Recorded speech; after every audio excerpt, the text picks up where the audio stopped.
Come on. Are you just doing? Let's just do the intro. Or do you click to the background? Does it go up? That's the wrong button. Hang on. Sorry, guys.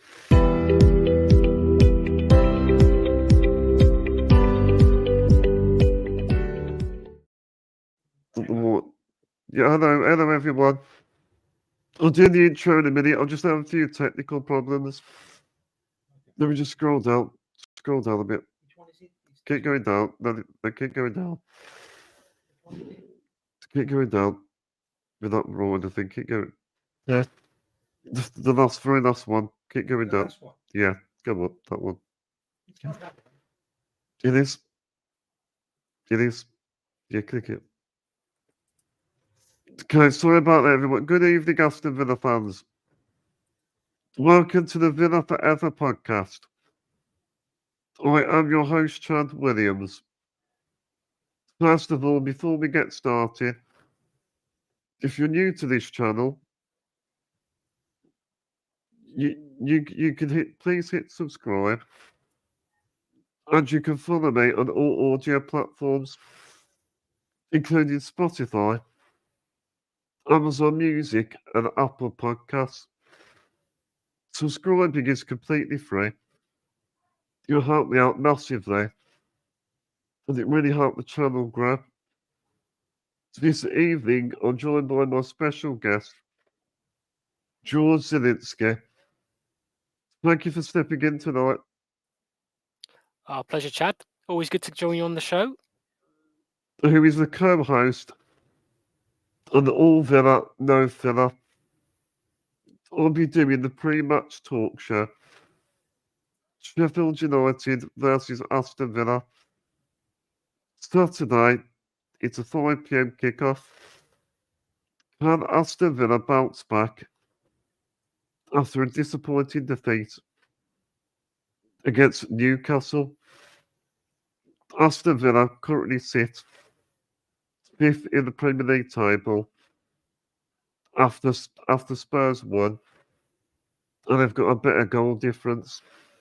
So unfortunately, we dropped to 5th place. And the last time Sheffield United and Aston Villa met each other was on the 23rd of December at Villa Park. It finished in a dramatic 1-1 draw. I think it was Zaniolo to the rescue. But we're hoping for a better outcome this time.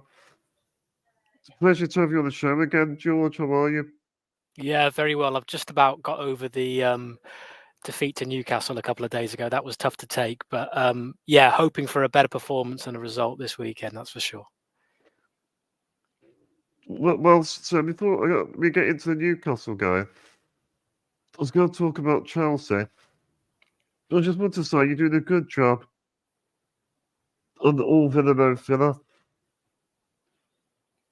Thank you very much. Yeah, well, a lot of it is Frankie's doing. To be fair, he's Frankie is great as well. He's very proactive, and he obviously cares a lot about the club, as we all do. So yeah, appreciate that, and yeah, just happy to do it. I mean, it's great to talk about the Villa any chance I get. So yeah, it's been a great season despite the recent blip, and yeah, hopefully we've got a lot to celebrate between now and May. The last podcast it was very informative. Yeah, thank you. Yeah, well, I hope it was. I hope people enjoy listening to it. I mean, as I say, everybody listening is probably a Villa fan themselves, and they like hearing about the club. They like hearing fans talk about the club. So yeah, hopefully they can enjoy more of the same today. So yeah, so what did you make of the Chelsea game? Did you FA Cup fourth round?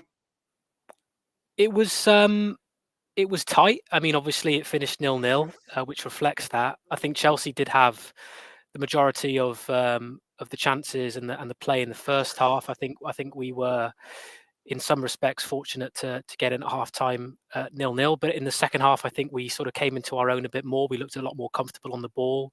I think we certainly made it more of a game against the Chelsea side, who, okay, last night they struggled against Liverpool, but up until that point were sort of looking slightly resurgent, slightly more confident in themselves, and certainly at Stamford difficult place to go, or at least has been historically. So I think to force a replay at Villa Park is a decent result. I'm not entirely sure another game in our busy football schedule is what we all wanted, but I'm hopeful and confident that we can do the business at Villa Park, and then we've got a real chance of progressing in the competition. We'd face either Leeds or Plymouth in next round, so you'd like to think at home again. So you'd like to think that we'd have a decent chance of progressing there. Because I think in that game, it's quite a boring game. Not much went on, really. It was one of those uneventful games, really. Yeah, I think so. I think as 0-0s tend to be, not particularly exciting, quite attritional. I think it's fair to say, not much quality, and I think that's kind of where we've struggled in recent games. As we saw again against Newcastle, we're sort of struggling to get the ball into those key areas, and Watkins, as I said, against Newcastle and against Chelsea, just looked a bit starved of service, and it's certainly something that we need to address heading into the Premier League game against Sheffield United on Saturday. It reminded me a little bit like a game of chess. Emery and Pochettino going against each other, a bit like a game of chess. Yeah, I mean, two world-class managers, really. I think Pochettino's got a bit more to prove at Chelsea. Obviously, we all know what Emery's done at Villa in the months that he's been with us. So yeah, it was one of those ones where two half decent sides were going up against each other, and they sort of seemed to cancel each other out. Yeah, I think with both teams, they didn't really do enough to win the game. I mean, Chelsea and Aston Villa, they're creating a lot of chances, but there wasn't really many clear-cut opportunities. Yeah, I think, as I say, a lot of the play was sort of nullified quite a lot. It wasn't, as you mentioned, the greatest sort of spectator event, to be honest. And I don't think either side would have really wanted a replay. I mean, we talk about the football schedule being busy as it is, so it's not ideal. But we're still in the competition. It's not a stage of the FA Cup that we've been in many years. The FA Cup hasn't been particularly kind to us in recent years, so it would be nice if we take them back to Villa Park and make it an event, get the crowd behind the team, and try and progress into the next round. Because, as I said, looking at our opposition, if we do beat Chelsea, we've got a real chance of going pretty far in the competition. Because I like a good day at Wembley. It'd be nice to get a good cup run.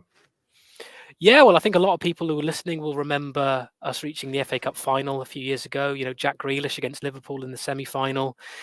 Some great memories there. Obviously, the final itself against Arsenal won't live long in the memory for Villa fans, but it's where you want to go. We obviously got to the League Cup final when Dean Smith was manager.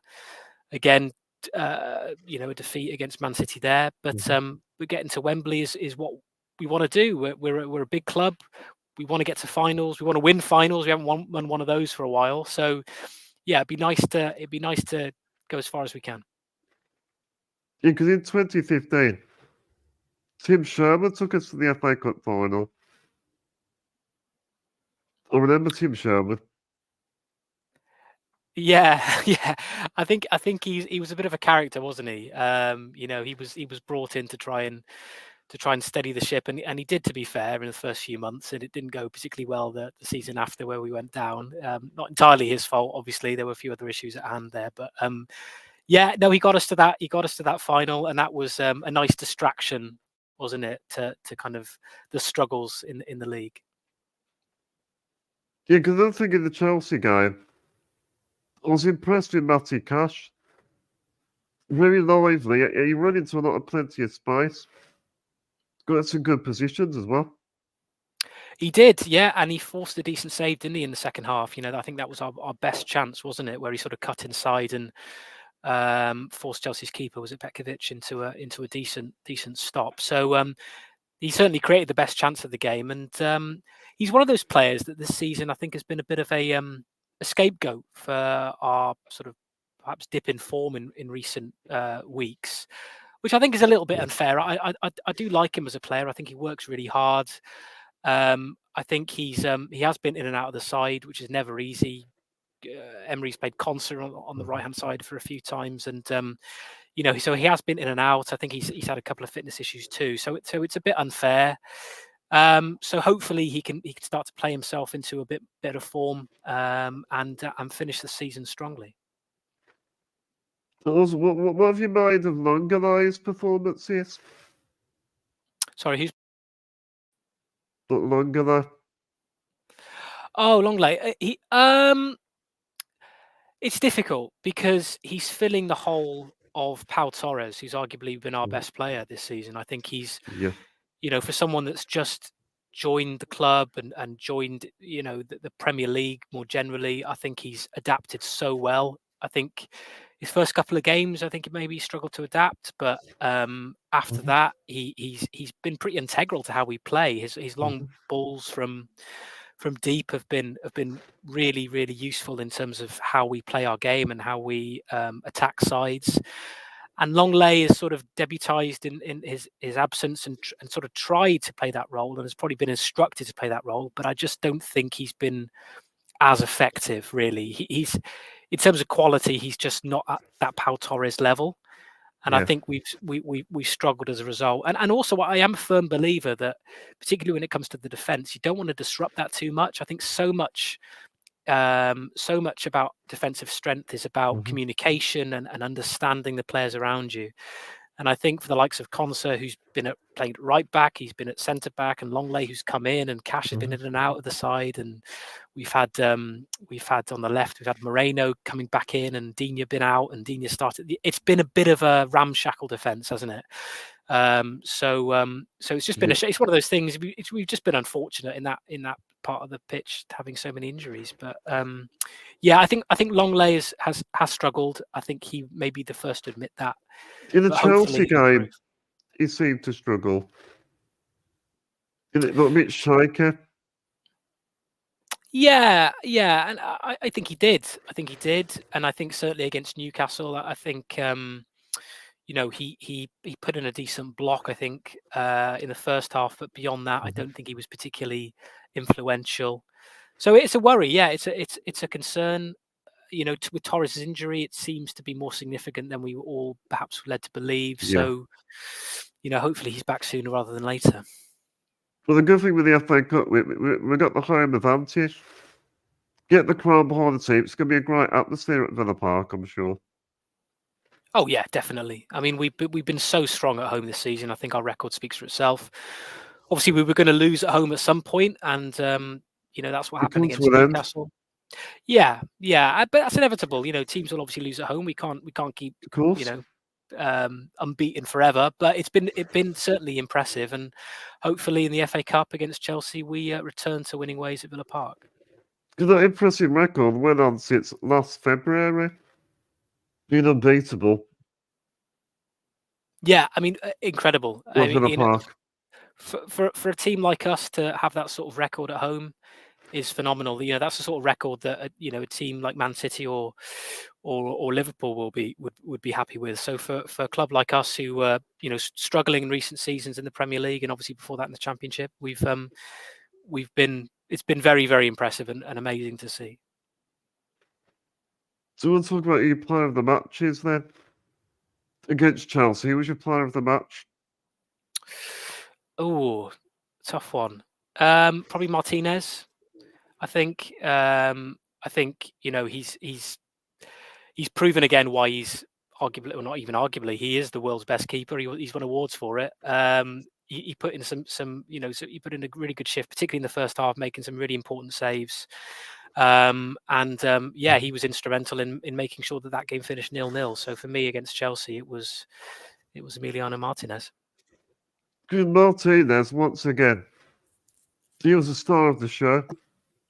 Had to make some decent saves. Also, his reflexes and handling was good. Yeah, I mean, I think across the board, he's just fantastic. I think his leadership skills, as you say, his reflexes, his shot stopping, his positioning.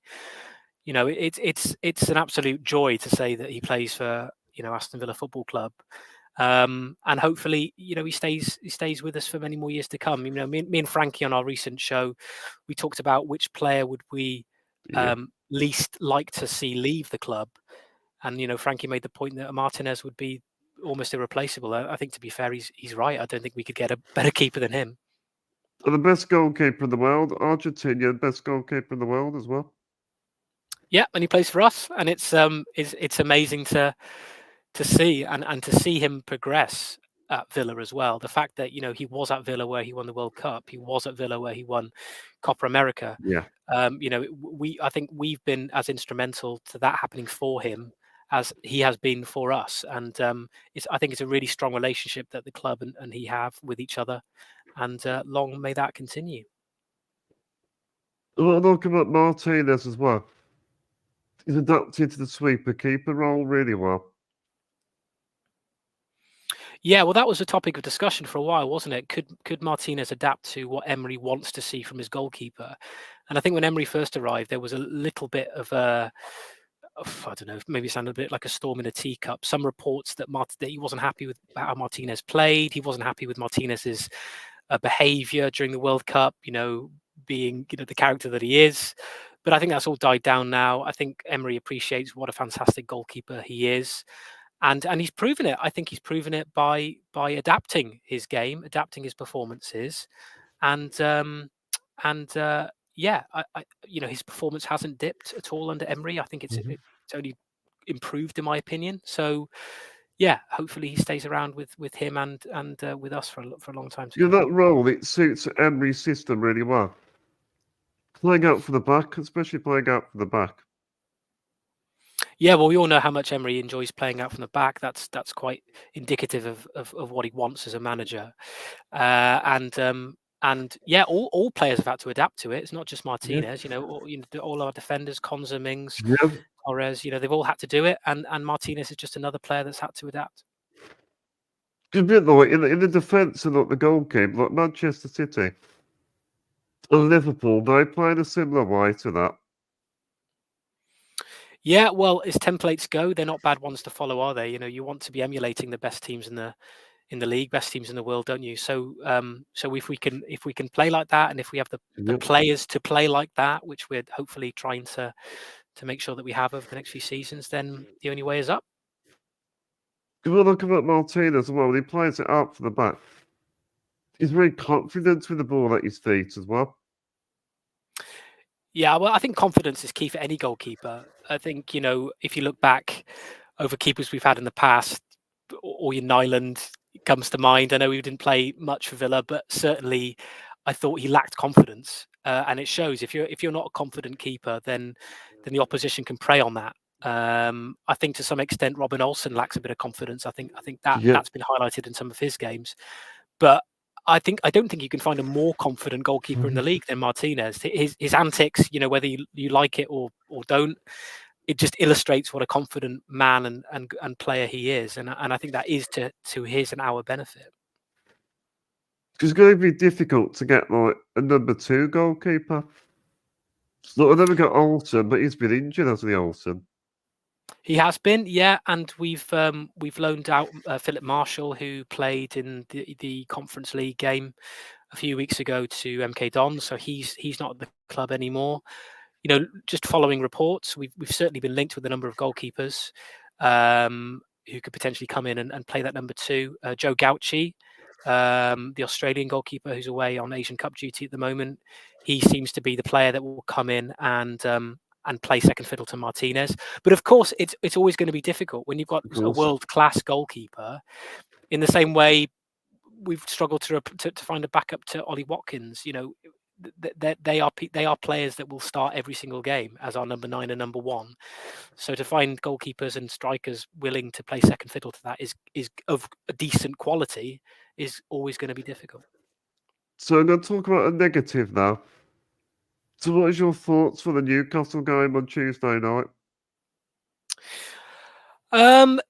Yeah, it was obviously disappointing. I think we went into it thinking, because our performances just haven't been that good. I think ever since the Man City game, where we put so much into that win.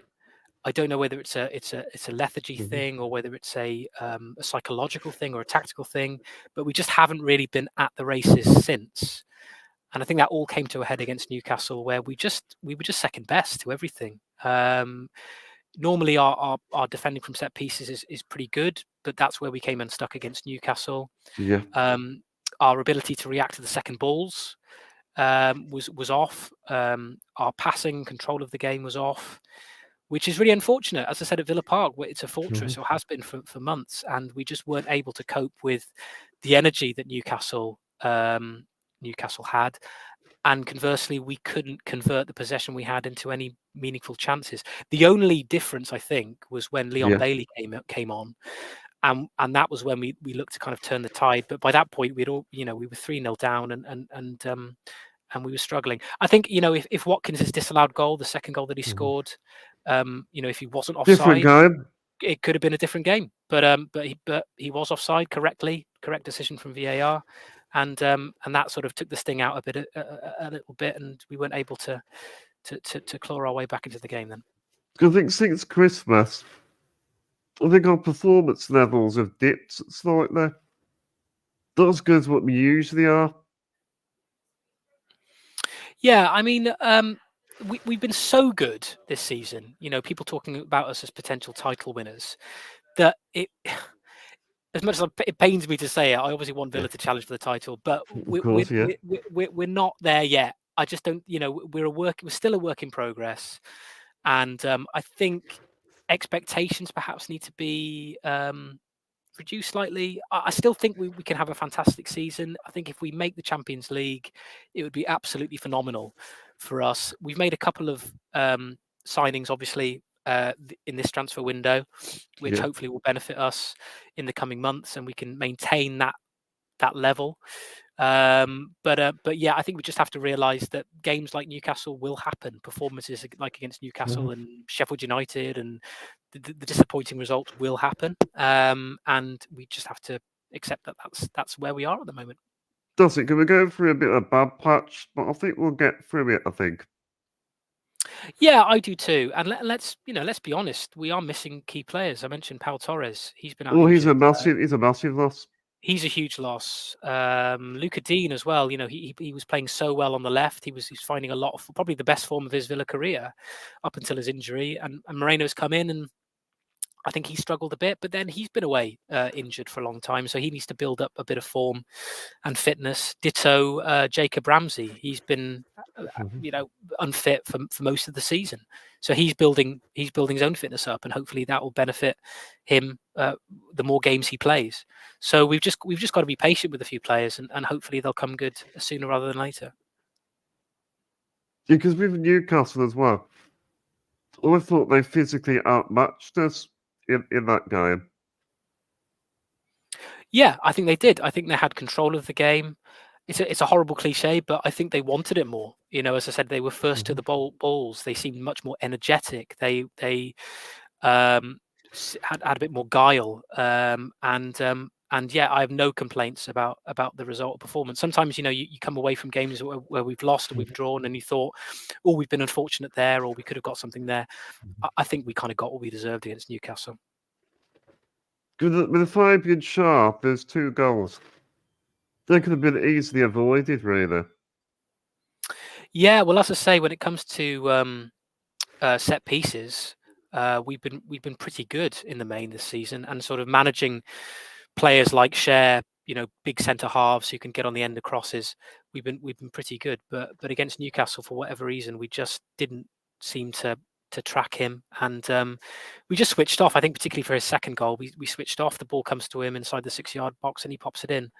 And yeah, again, it's a lack of communication and a lack of awareness to kind of see who is the threat. Because Newcastle's front three, Gordon, Murphy, and Isak, they cause us a lot of problems with their running. The long ball over the top. Yeah, well, the long ball over the top has been a bit of an Achilles heel, hasn't it, for us? I think teams know that that's a way to get at us, because we do play such a high line, and that can be a good way to get us. I think particularly when you do have pacey players like Gordon, like Murphy, like Isak, who can quite easily run in behind. And as I say, we just didn't have the legs to to keep up with them, frankly. I think what disappointed me the most in that Newcastle game, the passing was sloppy. We're a possession-based team. And it must have frustrated Emery and the fans. Yeah, definitely. I mean, Emery often talks about control. He likes his team to control games, and it wasn't until maybe the last 15 minutes of the game was where we actually looked like we had a bit of control and we were playing it the way that we wanted to play it. But as I say, that was far too late. By that point, Newcastle were 3-0 up, and we just didn't have enough time to turn it around. But for the rest of the game, the 3/4 of that game, we were poor in control, and we got what we deserved. You have to credit Eddie Howe, because I think he got the game plan spot on. I think Eddie Howe just got it spot on. He did, yeah, he did. I mean, he deserves credit. He obviously took Newcastle to the Champions League last season. That's where we want to be this season. He's done very well. I mean, to be fair to him as well, Newcastle have a lot of injury problems themselves. They managed it against Villa, but again, they've struggled for form. They were struggling for form up until they played us. So injuries have hit them, as they do hit clubs that have significant injury problems. But yeah, as I said, against Villa, he got it spot on. His game plan was better than ours, and I think as good as Emery has been for us, I mean, he's been fantastic for us, and I don't want to criticize him too much, but I think tactically he got it wrong against Newcastle, and I think as well, I was hoping that he'd bring on subs a bit sooner too. I think our inability to change the game with our subs sooner. I think Leon Bailey should have started. Yeah, and I think I mean, I would have loved him to start. He's been brilliant this season, but Emery did say after the game that he was a bit touch and go fitness wise, and that's why he started. They have a knock, did it? Yeah. Emery said he had a knock, and so he didn't want to risk him at the start of the game. But you could look at it two ways. Do you start him and take him off, or do you do what he did, which is bring him on? And maybe what would have been better would have been maybe to start him, from the whistle, have a bit more intensity with Bailey in the side, rather than get to the point where we're chasing the game and have to bring him on. Because it was Leon Bailey, he might start maybe on Saturday. I hope so, and I think his performance in his cameo role against Newcastle justifies him starting. He was good.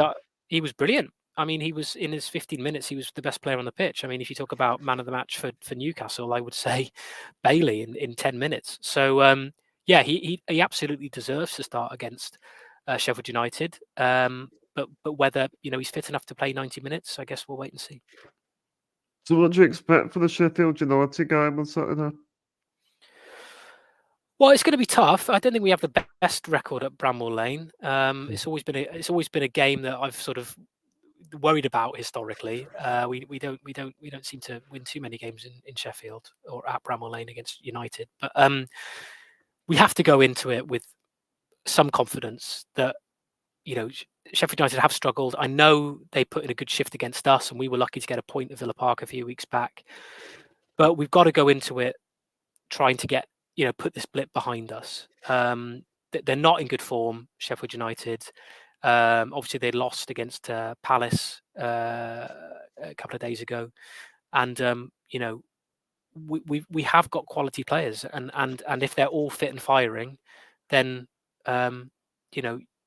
we go in as favourites, absolutely. But we can't go into it with complacency. Yeah. That's the worry, isn't it? Because I think we were possibly a little bit complacent at Villa Park a few weeks ago. Hopefully that will be enough to give them a bit of a kick up the backside and go into it knowing that they need to be firing all cylinders to make sure they get a win. Because no game in the Premier League is easy. It's not. And any team can beat anyone. So we've got to go into it knowing that we've got to be at our game. Because I think Sheffield United in this game was set up very similar to last time. Men behind the ball, very stubborn. It's hard to break them down. Yeah, and Chris Wilder is a very he's a crafty coach. I think he'll set his players up in a way that he feels will obviously get get the best results for Sheffield United. I mean, if you're in the relegation battle, home games are the games that you target as wins. They're the ones that you want to get the 3 points in, and he'll be looking at the game against Villa, looking at our recent fixture results and form, and thinking, we can get something here. Brereton Diaz has been a really, really good signing for them. He's obviously got 2 goals in 2 games for them, so he's certainly a man in form and one to watch. So yeah, we've got to be careful. We've got to be on our game, because wins aren't guaranteed in the Premier League, so we've got to be aware of that. Because Sheffield United, they're going to try and circle the pressure and catch us on the break. I think that would be their game plan. Yeah, well, they've obviously got Cameron Archer there now, don't they? And he obviously punished us a few weeks ago. I don't think he started against Crystal Palace, but it might be one of those things where Wilder thinks, well, he scored against them a couple of weeks ago. It's his former club. There's maybe added motivation for him, so maybe he might get a start against us. So it wouldn't be nice to see him score against us again. But yeah, they've got a number of good players. Hamer,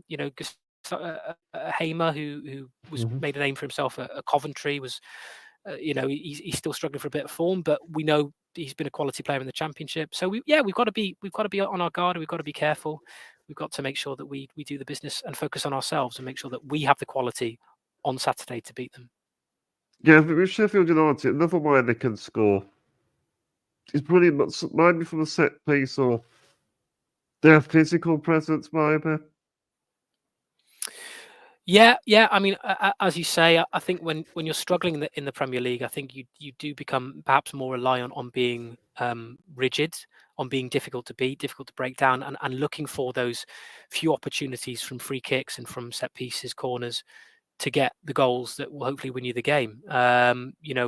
We went through that phase when Dean Smith was manager. After the COVID break, we became a lot more resolute and focused on the defence, and that paid dividends in the end. So Sheffield United are probably trying to do exactly the same thing, and with a full crowd behind them at Bramall Lane, it will be difficult. It's another evening kickoff.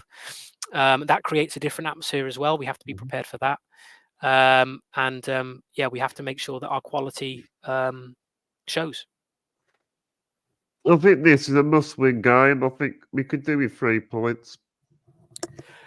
Yeah, I think on many levels we need to win the game. Not only as a confidence booster and to say we're over this little mini blip that we've got ourselves in, but also just on a purely practical level. Obviously, a couple of weeks ago we were vying for second in the table, even first at one point, and now we're down to fifth with the teams around us winning. So to keep up with the pack, we've got to make sure that we're also beginning to win games again. That's not to say that the teams above us won't also go through a blip in form, but we've seen with Liverpool, perhaps motivated by Klopp's announcement that he's leaving, that they're on fire. They put Chelsea to the sword yesterday. Man City with De Bruyne back are looking ominous again. Arsenal won again. Tottenham won, and they'll have Son back from the Asia Cup fairly soon. So it's going to be hard, but we need to make sure that we stick with it, stick with them. So what do you make of Chris Wilder? Well, yeah, I think he's a very canny manager. Obviously, things weren't going well with Heckingbottom, so they made the change to bring him back. Obviously, under Wilder, the last time they were in the Premier League, at least in their first season, they did tremendously well. And the season they went down, Yeah. I think they were quite unlucky. I think in many games they were very much in it.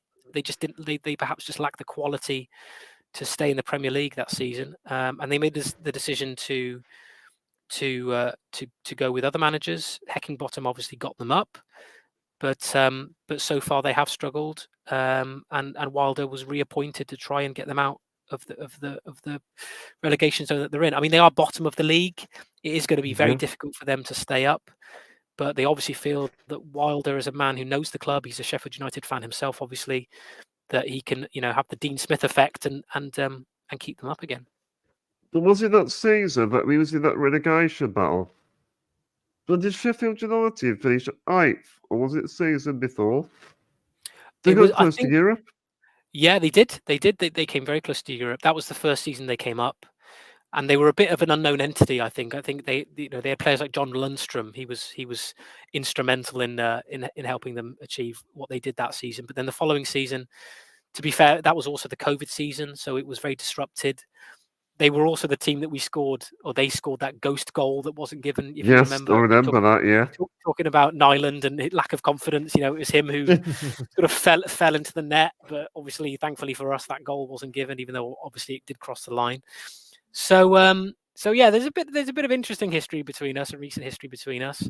But yeah, I'm sure all focus will be on the present on Saturday and making sure that we get the 3 points. Because Sheffield United are described as they don't really play the most attractive football. Look at average team rate. That's sort of average, really, maybe. Yeah, I mean, as I said, they've still got players that can hurt teams. As I said, Brereton Diaz seems to be a very shrewd signing. We saw Archer score against us the other day.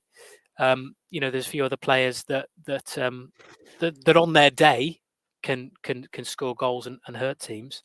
I just think there is potentially a lack of quality there, and the Premiership can be a very unforgiving place. You can probably get away with more in the Championship, but if you make one mistake in the Premier League, then chances are the quality of the opposition will punish you, and I think that's what they found out. So overall, what have you made of Sheffield United this season? Yeah, I mean, I think Sheffield United fans would be the first to say that it has been disappointing. I think they'd probably want to be more competitive than they have been. No team wants to be languishing foot of the table in February, knowing that they've only got a few weeks and a few matches to save themselves. But they're not down yet. They have to kind of motivate themselves to try and get out of it. I mean, Yeah. look at Luton. Look at Luton Town at the moment. Oh, They yeah. had a crushing win against Brighton the other day, and it just goes to show that even on paper, if you look at a team that individual players, you'd think they're not Premier League quality. If you play as a team, and there's a strength in a unit, then you can get results. And I think they have to look at a club like Luton and see them as a model to follow. Because Sheffield United, I mean, they do concede a few goals. If they could take that out of the game, they might maybe do a bit better. Don't concede as many. Yeah, I Concede think less. yeah, I think if a lot of managers will say that the building blocks of success is making sure you have a good defense. If you keep the ball out of the net, then you've got a chance of at least getting a point, haven't you? Yeah. So yeah, I think focus on defense is key. Obviously, as a fan, you want to see goals scored, but I think, as I say, in their position at the moment, it's all about just getting points on the board, and whether it's particularly great game to watch from an aesthetic perspective is kind of neither here nor there. It's at that stage, at that position in the table, it's just about getting points on the board.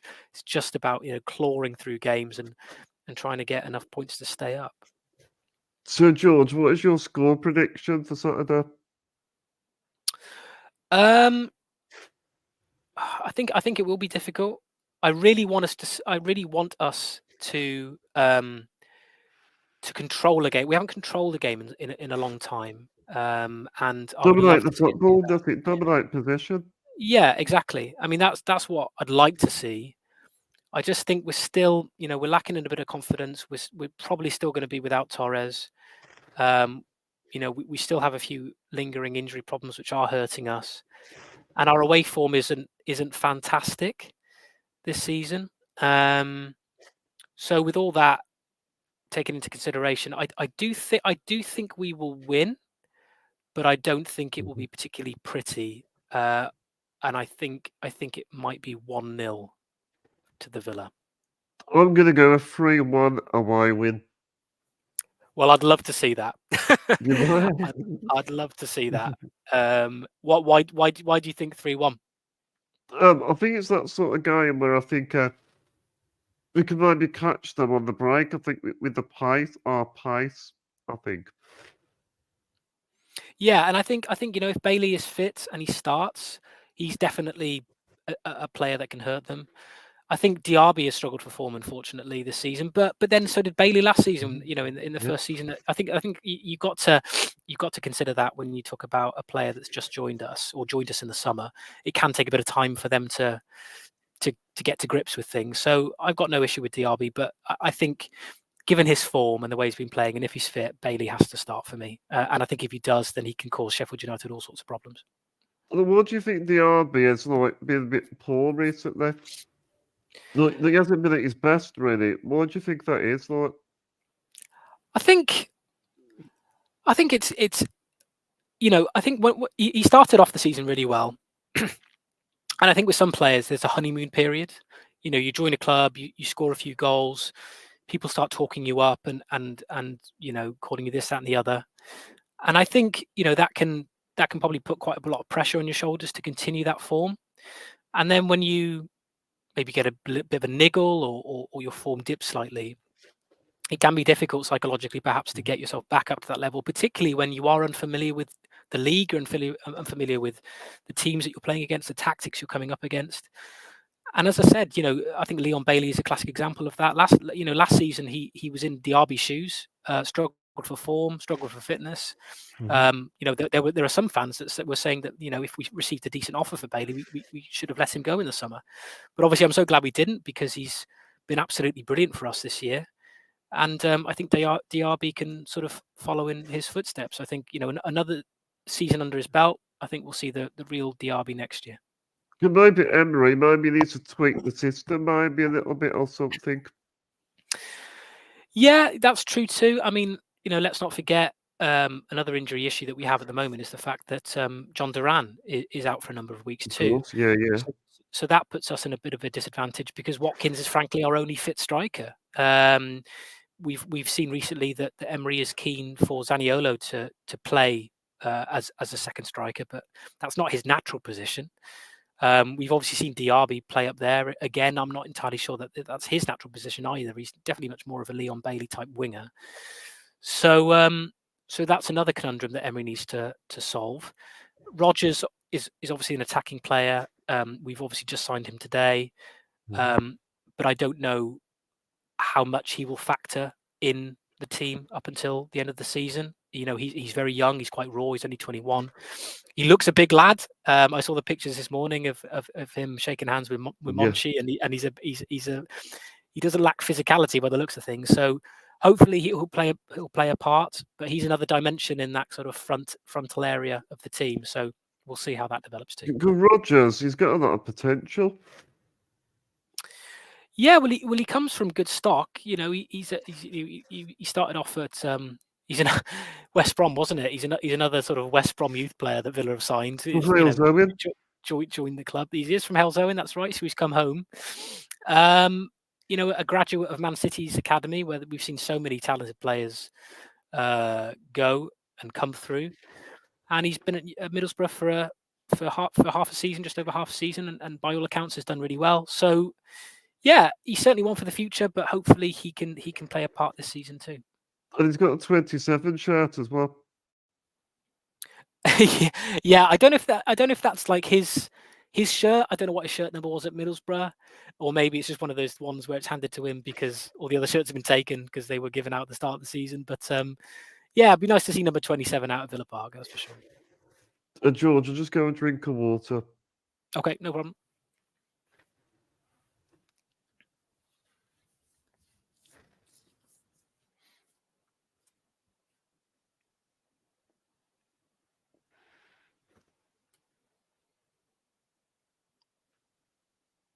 Well, George, I was going to talk about Paul Torres. So why do we miss Torres so much when he's not playing? Well, I think it's just the caliber of player. I mean, obviously, we've talked about his tactical ability and what he does for the team. And obviously, when he does play, he's someone that likes to get forward. He likes to spray long balls forward, and his passing range is impeccable. And I think he's just doing exactly what Emery hoped he would do when he signed him. I think he fills that role in Emery's team really, really well, to the extent where any player that comes in to replace him, like Longley or anybody else for that matter, I think they struggle to replace him because frankly his role in the side, as far as I'm concerned, is quite irreplaceable. And also his just his caliber. He's a Spanish international. He was one of those players that was linked with massive clubs when we signed him. So he comes with this air of quality that frankly is just hard to replace. We talk about irreplaceable players like Martinez and maybe like Watkins too, where if they're injured, then no matter who we bring in, we're just going to struggle to replace them because they're just quality players. Because with Paul Torres, intelligent footballer, he always starts off attacks as well. Yeah, I mean, so many of our goals have started with Pau Torres. With the Arsenal goal. Yeah, exactly, that Arsenal goal. And okay, there might be a few other transitions of play after the ball is played by Torres, but he's the one that starts it all off. Sometimes goals have been scored with just a long ball that he pumps forward, and we get a goal direct from him, or it's played forward and someone else gets an assist. But the origin of the goal seems to always be Pau Torres. So I don't think you can really underestimate his influence on the team. Because we are better with, I think, when they're all fit. But as we can't supply his right back, you got like Paul Torres and Diego Carlos. Yeah, I mean, I like all those players. I think personally, for me, Conte's best position is centre back with Torres in the middle. Yeah. I know people have been talking about Cash as as someone that we need to look at in terms of upgrading in the summer. We've obviously signed the Serbian fullback, haven't we? From Red Star Belgrade and Nedeljkovic. That's it. So, but obviously he's staying out with Red Star until the summer. So it'll be interesting to see how he's embedded into the squad. He's also another young player, which seems to be a theme of players we're signing at the moment. But yeah, for me, Konsa and Torres have formed a really good relationship as centre halves. Obviously, we've still got Mings to return. Oh yeah, got Mings, yeah. And Carlos is a great understudy. I mean, Longley's on loan. There'll be question marks over whether we make a permanent move for him. So there's lots to think about. But I just think it would be nice to just have a solid defensive unit, one where through injury or form we're not chopping and changing as much as we have done. So let's talk about the last topic, George. So if you could rate the transfer window out of 10, our transfer window, what would you give it? It's really difficult because we seem to have changed transfer policy. Under Gerrard, there was much more focus on signing experienced players like Philippe Coutinho and Luca Dean, players that had built up a reputation in the Premier League as solid, even more than solid, good Premier League players. Now under Monchi, it seems that we're targeting younger players who perhaps haven't made a name for themselves. So to be honest, it's very difficult for me to say until I sort of see these players play. With Rodgers, he's had a good spell with Middlesbrough, as I say, but can he make the step up to the Premier League? We have to wait and see. With Nedeljkovic, he's obviously back in Serbia playing for Red Star. Again, he comes with a certain reputation, but we'll have to wait and see with him too. We've obviously signed the player from Arsenal today. His name escapes me, but he's a youth player that we've loaned out to Plymouth now, like we did Kane, Kessler-Hayden, and Finn Azaz this season. So it seems like a club that quite likes taking our players on loan. So we have to wait and see on him. But I'm excited. I love seeing young players coming in and doing well, and hopefully they can do the business for us. Well, with Emery and Monchi, it really shows their vision into the future. They're looking into the ahead, not here and now, not the future. Yeah, and I think it's smart from a financial perspective, because obviously players are coming in for not much in terms of transfer in terms of transfer fees, probably not much either in terms of wage demands. So if it doesn't work out, then you Get can a kind good of cut. profit. Yeah, well, you could if it doesn't work out, you cut your losses, and it's not as impactful as if you signed a player for a lot of money on big wages.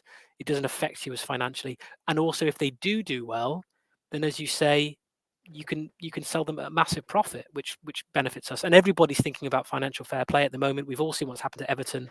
We've all seen what's going on with Nottingham Forest as well at the moment, and issues at other clubs as well. So I think we're hyper aware of what we need to do financially, and these are the sorts of players that we probably need to focus on buying if we're going to be sustainable long term. I don't think in the end that Duncan though move to Napoli is a good move.